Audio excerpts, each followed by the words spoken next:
Hello! Today I thought I'd have a look through the sketchbooks I worked in last year in 2019 and show you all of the drawings and paintings that I did. This one is the only one that I actually managed to finish. All of the others are sort of partially in stages of completion, some of them more than others. I didn't get as much time to sketch as I wanted to last year because I was also studying online, but I'll show you what I managed to finish. The sketchbook I completed is a Milini Watercolour Journal. It has 200 GSM watercolour paper, and I think it's probably just plain wood cellulose. It's not cotton. I just covered up my personal information there because you really don't need to see my phone number.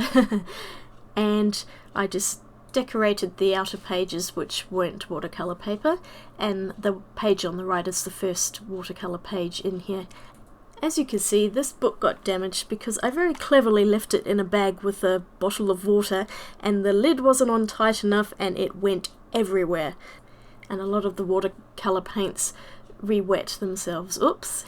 On these pages I just drew and painted a couple of paint palettes I was using. The one on the left is White Knight's plein air palette, and the one on the right is a Holbein palette which I made up, and it's completely different now. Now I have that middle section full of paints as well, so I'll have to redo that one. In March last year, my husband and I flew up to Brisbane to go to the Ghost concert.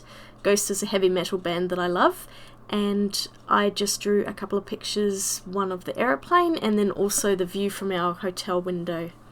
And this is the ticket and the set list from the Ghost concert, and you can see that there's some smearing from the water on that pink paint.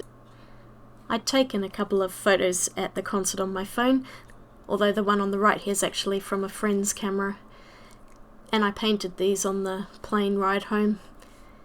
Okay, something completely different. Some planty looking ones. This is a aloe vera plant from my garden, and this one's just a random design that I did one evening with my white gel pen over the top of the watercolours. And some more roses here, I think either possibly from photos I'd taken or I'd seen them in a book, but yeah, you could see the damage where the water got on and the pages stuck together. Joy! This is a view from one of my favourite national park gardens in Olinda in the Dandenongs, and it's looking out over the Dandenong ranges and the pretty foliage where one of them had gone red during autumn. Some random butterflies that I drew, and there's that white pen again. I was going through a bit of a white gel pen phase there.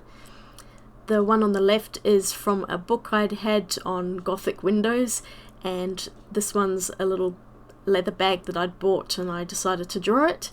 It's made of goat leather and it smells exactly like a goat. Oh yes, this is just a very silly page.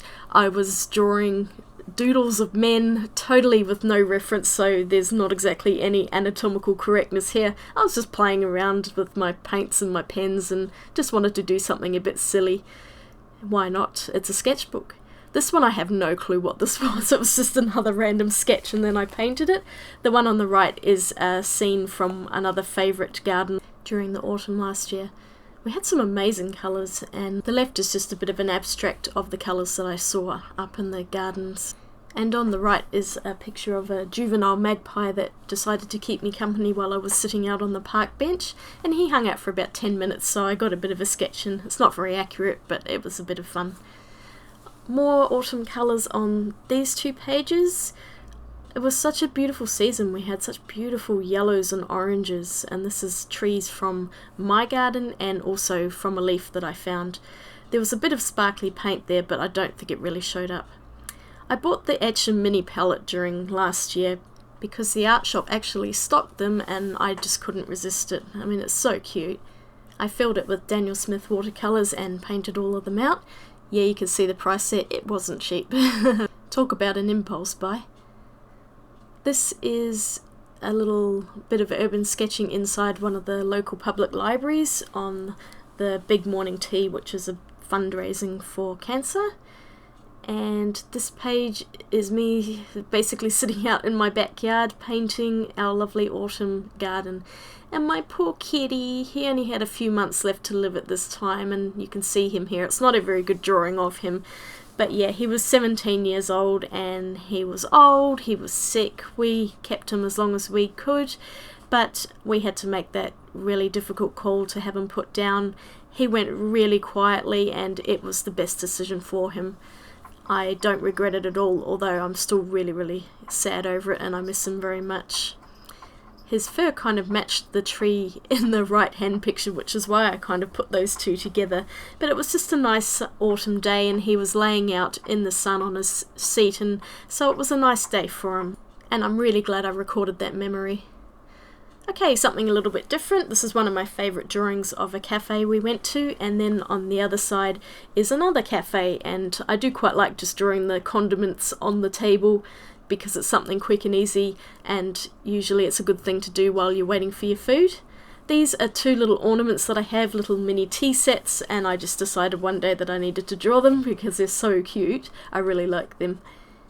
I made a little watercolour box out of an old tin and I stuck that little butterfly on and painted it up and just put a few colours in there. The right hand picture is just some random jars or urns that I painted up just because I couldn't think of anything else. I'd updated my Schmincke Horodam watercolour palette with some new colours, and so I put those in there, and the picture on the right is just a really quick sketch from these colours, just out of my imagination. Another imagination piece, I just felt like splashing colour on a page, so I made a sunset going into night time, and I drew silhouetted trees in front using black India ink and a little bit of my white gel pen again. I drew my fish tank just because it was there, and I'd bought this teeny tiny little ornament from the charity shop. I think it cost me about 50 cents and it was so cute, so I had to draw and paint that. And this is the last page of my book. I couldn't think of anything, so I drew some hearts. The whole book fell apart, so I stuck that together with tape. And in the back here I just wrote a little note about what had happened to the book with the water damage, and I saved my leaf that I'd found from the autumn, and I've kept that in the back of the book all of this time. That's the actual leaf I'd drawn when it was nice and red. Now it's gone all dry and brown, but that's it. It pretty much fits exactly there. I think I may have drawn around the leaf to get that exact shape. So this is his first book that I finished. It's so satisfying to complete a whole book. And now we go on to my Etchr Sketchbook, which is hideously adorned with ink flowers. And here's an untouched Etchr Sketchbook, which you can see with the little llama logo on the front. It comes pure white, and this one's completely untouched. I haven't opened this one yet to draw in. So it's full of blank pages, and that's the front of it. So I'll have to start that one at some point. Now this is the original sketchbook which arrived in the Kickstarter package that I'd ordered, which came with 2 A4 size and 1 A5 size sketchbook cold press. I think it's 300 GSM, 100% cotton watercolour paper. This book was damaged, unfortunately. It was in this little batch they'd made where the glue that they'd used just came away from the binder, and I just happened to be one of the very lucky people who received a dodgy book. But Etchr were really great, and when I showed them pictures of what had happened, which basically, as soon as I opened the book, the pages ripped away from the binder, they sent me out a brand new replacement book, no questions asked. I didn't have to send the old book back, and so now I have this extra book which is pretty damaged inside but is still perfectly usable. The paper is fine, and it's a great book for doing what I call experimental work in, and I thought I'd have a go at painting that cover, and I used the India inks, which are permanent and won't come off with water, but they kind of smeared everywhere and it was a bit of a mess. But when I open it out now, if I can get it open, yes, there we go. It's certainly very colourful, you can't deny that. And I don't know if I'll do this again for the other books, I might just leave them plain, but it was fun to play with this one. So inside, even the inside cover is covered in their 100% watercolour paper. Other books usually have a couple of pages of just plain paper, which is not that great. But this book, the whole thing is watercolour paper, and it's fantastic. I really love it. This paper is such great quality. And here you can see where the binding issue is. I'll take that tape away, and it just had completely come off from the back. I opened it and it just went rip. So yeah, that was not good. I keep trying to stick it down with washi tape, but it really doesn't work, so the whole thing is totally gone. But anyway, it's beautiful texture paper, the colours are really vibrant, and you can paint a lot of colour and put a lot of water on. Oh, I'm just going to leave that there. And here we can see some really more vibrant paintings. I used a lot of watercolour on these. These are just sort of fun imagination pieces. I just wanted to see really how much this paper could hold up. The ones on the left are some pretty crappy trees that I just made up, and the one on the right I actually used a reference for these flowers and just made up the background as well. Onto the next page spread. These are a couple of succulent paintings I did from photos I'd taken of said plants, and just trying out a few different techniques and colour combinations here. The one on the left is a fountain pen drawing that I then added water to smear the fountain pen because it's completely water soluble. It's just a bit of an experiment. And then on this one I just layered on the colour and the water just to see how much the paper would hold up. And it is so flat. It's really amazing. I'm so impressed with this paper. I really, really like this sketchbook, although it is quite thirsty and you sometimes do have to add a few layers because the colours do sometimes get drunk into the paper, if you will. This I did on location in the middle of winter. This is in July, and it was really bloody cold and my butt was freezing, and I didn't stay out for too long, but I tried to get a little sketch in. It was just in a local park of one of the random features that they'd built there. Over on the left is another scene from Serenity Point Lookout in the Rhododendron Gardens, which I really like going to as often as I can. And this is a cat in the box, or Trixie, as she was laying in a sunbeam inside her favourite box. So I drew her in ink and then did a watercolour wash. This one's sideways because I actually went to a Melbourne Urban Sketches proper meetup, and I drew this tower, which is one of the churches in Melbourne, and because it was so tall I just used 2 pages and went sideways on this. I also drew a second picture on the next page in the same sort of ilk. This is the Hawthorn Art Centre, and this is where most sketches were hanging out, drawing the scenery around them. It was a really great day. I really had a good time, and it was a nice day as well. Sun and blue sky for a change in Melbourne. So I did some legitimate urban sketching in this book. But this one, again, is from my imagination. I think I was watching TV and doodling flowers in my book, and then I just got the paints out and prettied them up. And on here I painted a couple of backgrounds, and I mostly got the one on the right done, but I haven't finished the left. I don't know what I'm going to draw there. And that is pretty much all that I've done in this book so far. There's still quite a lot left, so I'll no doubt keep going in this one. And I shall move on to the next book. Now this is a bigger A4 sketchbook. It's a Winsor Newton 100% cotton cold press sketchbook, and I took this one up to Brisbane for the Brisbane Sketch Fest that was in October last year. I drew out all of my supplies, and I then pretty much drew everything I could in the 3 days that the Sketch Fest was on. It's like the big urban sketching convention that happens every year, but we had it in Australia.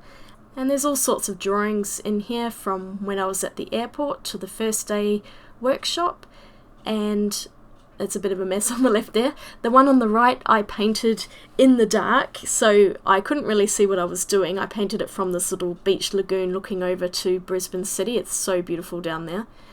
The second day I started off by drawing my breakfast. As you can see here, a lovely bagel. And I drew the little kangaroo statues that were outside. And then here we are going into the second workshop, which was using lots of different colours and water and ink techniques. This is the workshop. Here I diluted out my ink drawing and also went over with the ink wash using red, yellow and blue that the instructor provided. So yeah, it turned out quite interesting. That's Anzac Square in Brisbane. Okay, this one I didn't finish. There were meant to be a lot of people here because there were a lot of people in front of me, but we didn't have a lot of time on the actual sketchwalk and the weather was closing in. And I managed to get a little jacaranda tree in and also just a little sketch of a cafe, but the heavens had opened and it had not rained in Brisbane for months on end until the sketch fest, and then of course it rained. Typical. Alright, on this page it's a bin chicken.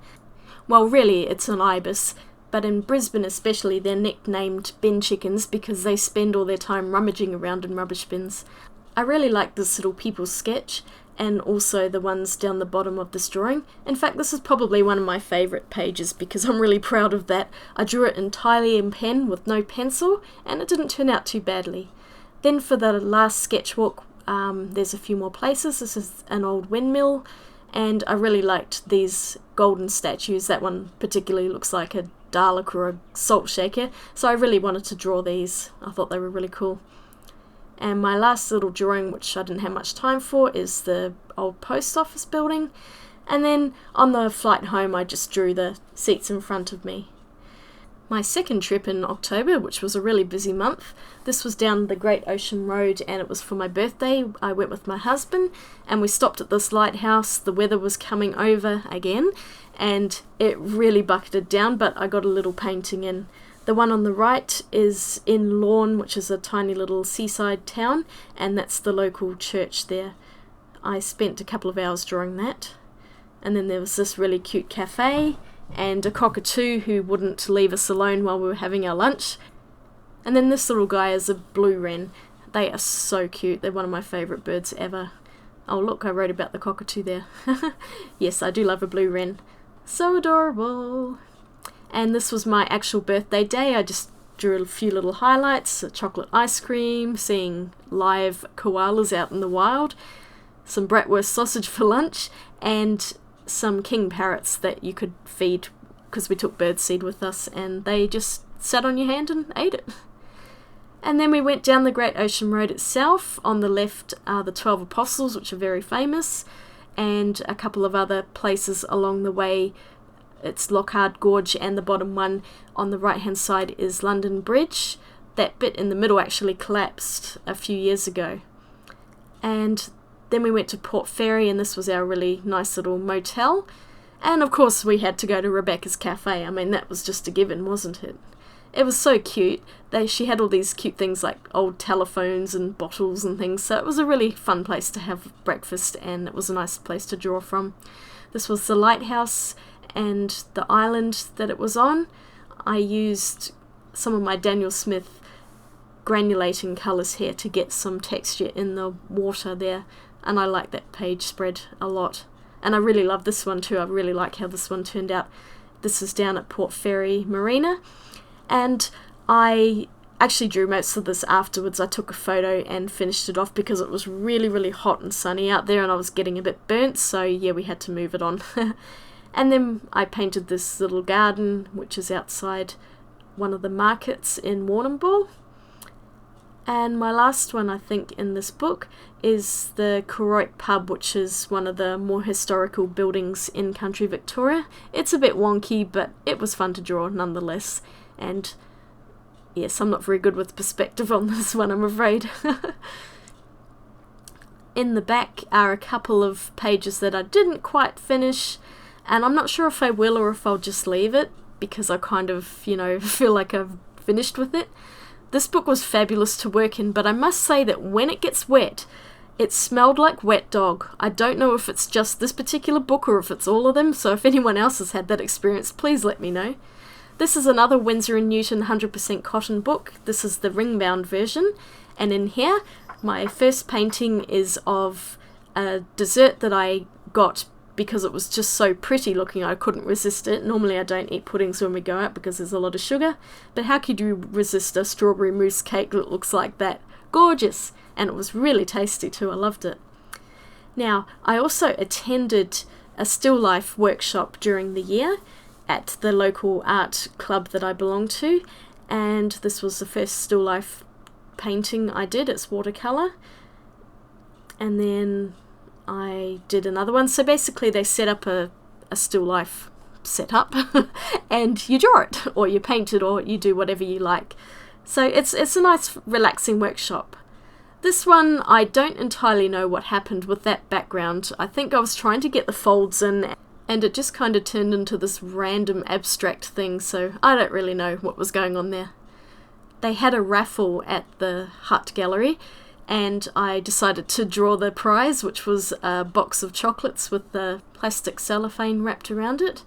And then this page, I was just in the mood to paint colour and doodle, so I took concepts from the still life piece, which was this butterfly ornament, and then there was also the cat ornament next to it, but I just kind of pulled those two pieces out and put them together on a painting, and then I just covered them in primary colours because it's what I felt like doing. Back to something a little bit more realistic the next time I went, and it's just a bit of a candle holder and some geraniums and oranges and other things in there. Kind of your standard still life bits and pieces. This one, the background got pretty patchy, but I was trying to do a dark background against the lightness of the vase and the pink flowers. It kind of worked, but it could probably do with another layer. Yeah, this was kind of something I just did in the last 15 minutes of the class, and it's a bit of a mess. It was an ornament that one of the members had bought in, and I just thought I'd draw it, but yeah, he looks like a 50s greaser. Hey! Anyway, that was pretty funny. This one I really like the purple background, although again it's a little bit patchy. I was doing negative painting to keep the little teacups there white, and then I only painted lightly over them, and your obligatory vase of flowers. Another vase of flowers, this time painted in much earthier colours, and it really looks like the pot has a face on it. I don't know if anyone else can see that. That was my last painting, and I do have probably maybe just slightly under half of the book to go, so I'll put some other things in that at some stage. I don't know that I'll get time to go back to the still life class this year because I have so many other commitments. Well, thank you for joining me today. I hope you enjoyed looking through my sketchbooks. Please subscribe if you enjoy my channel for more videos that will be coming soon, and I'll swatch you later.